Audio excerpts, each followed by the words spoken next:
Topic છે વિરામ ચિહ્નો. વિરામ ચિહ્નો શા માટે? બરાબર, શું કામ શીખવા જોઈએ? વિરામ ચિહ્નો ભાષાને વધારે અસરકારક અને સ્પષ્ટ બનાવવા માટે વિરામ ચિહ્નો જરૂરી છે. વિરામ ચિહ્નો ઘણા છે, પણ આપણે જેટલા આવે છે અત્યારે નાના ધોરણમાં આટલા 7 વિરામ ચિહ્નો જરૂરી છે. ક્યાં ક્યાં?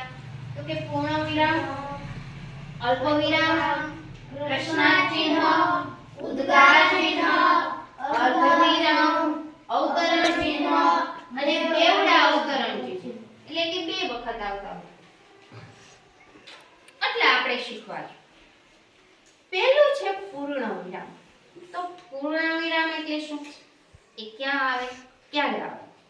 તો કે જ્યારે વાક્ય પૂરું થાય ત્યારે પૂર્ણ વિરામ મુકાય. આપણે ટપકું કરીએ. આપણે છે આવે એટલે ટપકું કરી દઈએ. હકીકત એ ખોટું છે. બધી છે આવે ત્યાં કાંઈ પૂર્ણ વિરામ ન આવે. વાક્ય પૂરું થાય તો પૂર્ણ વિરામ આવે. બરાબર? અમે આજ ખૂબ રમ્યા. તો વાક્ય પૂરું થઈ ગયું. અમે આજ ખૂબ રમ્યા. તો રમ્યા પછી પૂર્ણ વિરામ આવે. આવે ને? હું શાળાએ આવી. આવી ત્યાં વાક્ય પૂરું થઈ ગયું તો પૂર્ણ વિરામ. અમે મેળામાં ગયા હતા. વાક્ય પૂરું થઈ ગયું, પૂર્ણ વિરામ.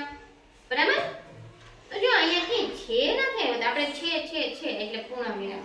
એવું નથી કે જ્યાં વાક્ય પૂરું થાય ત્યાં પૂર્ણ વિરામ મુકાય. હવે બીજું છે અલ્પ વિરામ. અલ્પ વિરામ એટલે સાતડા જેવું ચિહ્ન થાય. તો અલ્પ વિરામ ક્યાં આવે?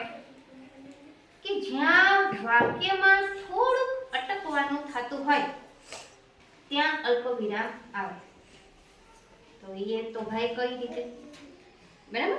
થોડુંક અટકવાનું થતું હોય અથવા તો એક સાથે જાજા નામ આવતા હોય તો જ્યાં આપણે અટકીએ છીએ તે અલ્પ વિરામ. બધે જ અલ્પ વિરામ મુકાતા નથી. ધારો કે હું એમ કહું કે બગીતા, તનુ અને દીપિકા રમે છે. તો બગીતા હું બોલી પછી હું અટકી તો ત્યાં અલ્પ વિરામ આવે. બરાબર? તો બગીતા, તનુ અને દીપિકા. તનુ પછી અને આવ્યું અને દીપિકા રમે છે. તો બગીતા પછી અટકા. બગીતા, તનુ, દીપિકા રમે છે. આ શું થયું? નહીં. બગીતા, તનુ અને દીપિકા રમે છે. તો યોગ્ય વાક્ય કે હું અને આરવ રમ્યા. હું અને આરવ રમ્યા. હું અને આરવ રમ્યા. ત્યાં પૂર્ણ વિરામ આવ્યું. હું પછી અલ્પ વિરામ નથી આવતું, ત્યાં અને આવ્યું. હું, આરવ અને રાહુલ રમ્યા. તો હું પછી ત્યાં અલ્પ વિરામ એમ. આ રીતે અલ્પ વિરામ જ્યાં આપણે અટક્યા ત્યાં. હું અને આરવ ત્યાં આપણે અટક્યા નહીં. હું અને આરવ રમ્યા. હું, આરવ અને રાહુલ રમ્યા. તો હું અને આરવ વચ્ચે આપણે અટક્યા એટલે ત્યાં અલ્પ વિરામ મુકાય. ત્રીજું છે પ્રશ્નાર્થ ચિહ્ન. તો પ્રશ્નાર્થ ચિહ્ન ક્યાં વપરાય? કે જ્યારે આપણે પ્રશ્ન પૂછતા હોય, બરાબર? ત્યારે પ્રશ્નાર્થ ચિહ્ન વપરાય. જ્યારે આપણે કંઈ પૂછીએ છીએ ત્યારે પ્રશ્નાર્થ ચિહ્ન વપરાય. તમે આજે કેમ મોડા પડ્યા? તો મેં તમને પ્રશ્ન પૂછ્યો, કેમ મોડા પડ્યા? તો ત્યાં આવું પ્રશ્નાર્થ ચિહ્ન મુકાણું. મુકાય ને? પ્રશ્ન પૂછે, તારો પરીક્ષામાં નંબર આવ્યો? પ્રશ્ન પૂછ્યો, તારો પરીક્ષામાં નંબર આવ્યો છે. તો આ મેં વાક્ય પૂરું કર્યું, મેં પૂછ્યું નથી. વાક્ય પૂરું કર્યું તો પૂર્ણ વિરામ. તારો પરીક્ષામાં નંબર આવ્યો તો મેં પ્રશ્ન પૂછ્યો. આપણે બોલવાની જે ભાષા છે, બરાબર, જે રીતે વાક્યો બોલીએ છે એના અનુસંધાને આ વિરામ ચિહ્નો મુકાય છે. તો પ્રશ્ન પૂછ્યો, બરાબર, તો ત્યાં પ્રશ્નાર્થ ચિહ્ન આવ્યું. તમે કેટલા જણા છો? પ્રશ્ન પૂછો. તમે 6 જણા હતા. આ બધા જે વાક્યો બોલી એ તમને પૂછ્યું મેં કે તમે એનો જવાબ આપો. તો પ્રશ્ન પૂછો એટલે ત્યાં પ્રશ્નાર્થ ચિહ્ન આવે. ઉદ્ગાર ચિહ્ન. ઉદ્ગાર ચિહ્ન ક્યાં આવે? કે ખુશી, ચિંતા, લાગણીઓ, આશ્ચર્ય જ્યારે વ્યક્ત થતું હોય એવા જે વાક્યો આવે, બરાબર, શબ્દો હોય, ઉદ્ગાર ચિહ્ન આવે. હવે કઈ રીતે? તો એમાં તો ઘણા શબ્દો. અરે વાહ, તારું ફ્રોક તો કેવું સરસ છે. તો અરે વાહ, તો ત્યાં આ ઉદ્ગાર ચિહ્ન આવે. અરરર, મારી એ તો શું? તો અરરર, હે, એ દુઃખ વ્યક્ત કર્યું ને, હે, તો ત્યાં આ ઉદ્ગાર ચિહ્ન. વાહ, કેવી સરસ નિશાળ છે. વાહ, આશ્ચર્ય વ્યક્ત કર્યું. વાહ, તો ત્યાં આપણે ઉદ્ગાર ચિહ્ન મૂક્યું. વાહ પછી કેવી સરસ નિશાળ છે. વાક્ય પૂરું થઈ ગયું. તો ત્યાં પૂર્ણ વિરામ. વાહ પછી ઉદ્ગાર ચિહ્ન. બરાબર. તો લાગણીઓ વ્યક્ત કરવા માટે ઉદ્ગાર ચિહ્ન મુકાય છે. અર્ધવિરામ. તો અર્ધવિરામ એટલે શું?